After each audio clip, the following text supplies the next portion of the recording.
Pagpasok ng set 3, nag-iba ang ihip ng hangin. Nagkaroon ng lapse ang creamline. Siguro dahil sa kumpiyansa o dahil na rin sa bangis ni na Fifi Sharma at Gretchen Soltones ng Akari.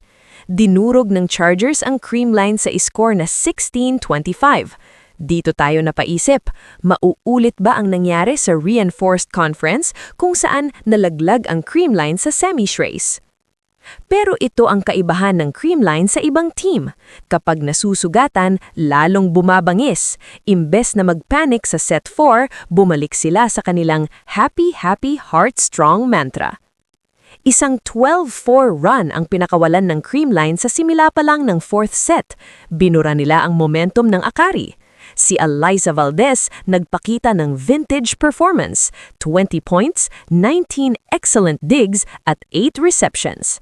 Hindi lang siya scorer, siya ang glue na nagdikit sa team noong nagkakalat sila sa set 3. Kahit sumubok pa ang Akari na mag-rally at nakapagligtas ng 3 match points, isang service error mula kay Soltones ang tuluyang nagtapos sa pangarap ng Chargers. 2 oras at 10 minuto ang itinagal ng bakbakan pero sa huli, kulay pink pa rin ang langit.